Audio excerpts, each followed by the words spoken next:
That's what I'm talking about. Welcome back. Thank you you so much for being here. And I love doing bits with you, so this is really fun for me. That was fun. That was super fun. Let's talk about, before we get into SNL 50, your comedy tour. You're back on tour with the Restless Leg Tour. Yes. Yes. It's happened. It's very successful. I went and saw it over the summer. It was unbelievably funny. And you're going back on tour. Yeah, we're going on the next leg of the Restless Leg Tour. I guess it's the other leg. And That's right. Yeah. We're going to a bunch of cities. And we're starting in Orlando, Florida, March 29th, because I was like, can we go to Florida? And they were like, yeah, you can go wherever you want. Yeah. So you're going to go to Florida as well? Yeah. Well, the kids are on break, too. Yeah, we're going to get out there and start partying. That's what we love to do. We love hitting the road. Yeah, just like messing Yeah, you guys are party animals, man. Party. Yeah. You love to party all the time. Us on tour?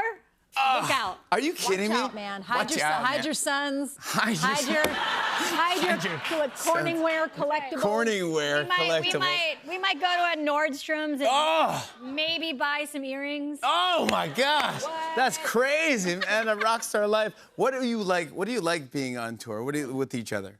Oh my God, just cozy. Yeah, we're real cozy. I mean, we sometimes have what we think is the perfect time for a show, which is we often do a 5 p.m. show. That's correct. I heard somebody just breathe a sigh of relief, and I'm with you. It's perfect to go, to be done with your entertainment by 7:30 p.m. Oh my gosh. Is that unbelievable? Yeah. I mean, don't you just want bedtime? Don't you always think about bedtime all day? I do. Yes, from the moment I finish drinking my coffee, I'm like, when can I go to bed? Yeah. And Amy, when we are on tour, we do sleep in one small cot like Abraham Lincoln and Joshua Speed. Yeah. And it's not sexual. No. Sleeping cabs. Yeah. Sleeping cabs and everything. Yeah. Do you remember we used to stay up till Oh my God. I was just thinking about this the other day, how late we stayed up, and we would all have to stay up all night for writing night, which is that Tuesday night, which still on a Tuesday night, sometimes I get a stomachache. Yeah, you said you'd come into work at like 5 o'clock, and then you would just know that at 9 p.m. you were going to eat like pasta from Carmine's, and then around 3 a.m. you were going to walk back through that room and take that same pasta from Carmine's. Yeah, and eat that old out of pasta. the garbage. Yeah. And keep eating it. I felt the way, not like you guys, but I would try to write something and just not write anything. Yeah. And I would go home at 3 in the morning and go like, gosh, I can't believe I didn't write anything funny at all. Like, what is wrong with me? I couldn't type anything. Did you watch they have all these SNL docs on Peacock, all these documentaries, and the writers, there's one about the writers, one about the audition process, and the one about the writers, it made me feel really sick. Did it, right? I was like nauseous? Yeah, just like, oh yeah. The body remembers. The PTSD. The body keeps the score. I remember leaving one night and you were there and you had like this ski hat on or something like that, and it was probably 4 in the morning, and you had an old Subway, you had a veggie Subway sandwich. That was my order. That was your order. And you're like, dude, you're still here? You're like, yeah, I just got the cold open idea right now. I'm just going to type it out. I wish they did a documentary about how sad and quiet everyone was talking when they wrote comedy. They were like, so maybe you could come in and... It's like, I like this. That's good. So serious. You could jump on the trampoline. No one's sadder. This sounds fun, though. Amy, you're launching your own podcast. I am. I have a new podcast coming It's called Good Hang with Amy Poehler. I hope you can do it someday, Jimmy. I would do it in love 2 for you. seconds. Such a good hang. I love it. Tina did it. I did do it. I love the name, Good Hang. Yeah. Why Good do a Hang. podcast? Because, well, I'm the last one. Okay. So I got to do it. Yeah, everyone, yeah. No, but I love podcasts. I listen to them a lot, and I feel like I want to hang out with my buddies and have a good time and a good laugh, most importantly. Yes. So that's what we're trying to do, have a good laugh. And I wrangled Betty into doing it for me. Yeah, Tina, how'd you do? Did you enjoy it? It's good. It's a good. It's got all the things you want in a podcast. Like Amy smokes a big cigar the whole time. Yeah. That's what you want. That's what you want. She's wearing like a big giant hoodie, but no pants. Yeah. So, yeah. And then she's like, That sounds about right. UFOs. Yeah. What's not to like? She knows more than she lets on about you. Well, you guys did Weekend Update together and just crushed the whole scene. That's... Babies. Did you always know you're a great combination?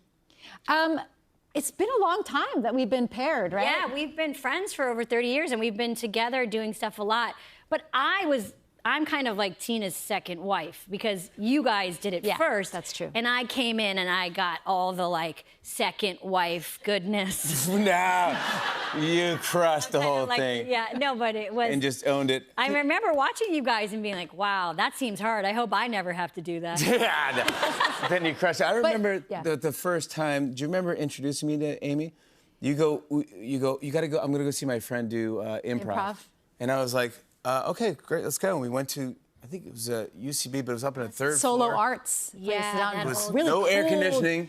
Yeah. It was nothing, and we were watching this. The stage was this big. Yeah, it was tiny. The stage. And this was Amy. Yeah, and Amy Poehler came out, and I had never seen a performer like you in my entire life. I was blown away. I go, oh my God, who is this person? You're like, this is my friend Amy, dude. I go, there's no one funnier. I've never seen anything like you ever. And I'm like, and I think you got cast like the next. I got cast because I was technically a Nepo friend. Tina got me the job, 100%. Vouched for me in every way. And I was joking backstage. I was like, SNL feels like college to me. Like, I would never get into it now. Yeah, right. You know, you look at your college and Test you're scores are just getting higher and higher. Yeah, test and higher. scores are getting higher. Test But, score, yeah. like, someone was there, Julia Sweeney, the great Julia Sweeney, was saying that there's only 167 cast members at SNL. Is that right? Isn't that wild? That's an elite group of which I am beyond grateful to be a part of. Yeah, me too. Yeah. What do you? I can't wait for this weekend. Yeah. Friday night's gonna be a big bash over at Radio City. Yes. Crazy stuff. That's all I can say is gonna happen. I don't even want to overhype it, but there's cool things that are happening. Friday night, it's a big concert. Then Sunday is the anniversary special. Yeah. And everyone's showing up. All the hosts, all the cast, everyone's going. Do you know anything that's happening there? I know a little bit about what's taking shape because I am working on it as a staff writer, which I'm pretty excited about. Like me, Seth, oh my God, the great Paula Pell, yes! Emily Spivey, and John Mulaney. We're all coming back as staff writers, which is so it's I can see like what's coming together, and it is hilarious because going back to being on the writing staff, basically, I immediately regressed to like, I just was like so grouchy. And I was just like, it was like, I feel like I'm working really like really hard. By the way, I'm responsible for like 2 minutes of content. But but it all comes back to you. But guess what? The hat came back. I was wearing my hat. The old Subway. Old Subway. I was eating garbage. Yeah. I was really grouchy. But that's so fun. Then something amazing happened. I was there the other night in a meeting with everybody, with Higgins and everybody, and everyone was just like, grinding down, like, okay, well, what's it gonna be? This, that, and then an angel appeared in the form of Bill Murray, just wandered into the meeting, and he came in and he was in this like incredibly wonderful mood, and he just was like, hey guys, what's going on in here? Maybe open a window. You seem like you're all about to cry. Is that right? And then he just gave us this pep talk, and I could have started crying because of like, this is the pep talk that I've been dreaming of since I was like a kid watching Meatballs, right? Yeah. And he's just like, this show's gonna be amazing. I'm so excited. I'm seeing everybody at rehearsal. I feel like we're all brothers and sisters. And I was like, and I kept waiting for it to turn into a bit, and it never did. He just was like, it's gonna be wonderful. And I was just like, oh my God. Love you, Bill Murray. Come on, that's fantastic. I want to talk more SNL 50 when we come back. More with Tina Fey and Amy Poehler. Come on back, everybody. Welcome back, everybody. We're talking to our good friends, Tina Fey, Amy Poehler here. You guys have done so many memorable things together. One of my favorite bits, and everyone's favorite bits, was Mom Jeans. Yeah. You did this fake commercial called Mom Jeans, and it's unbelievably great.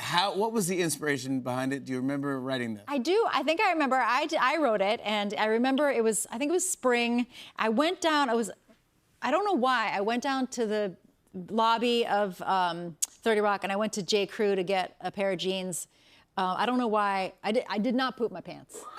But I said I've done this before too. Right, you're like, I need a pair of jeans. Yeah, or a sweater or something. I did not poop my pants. No one said that but you. Okay. Okay.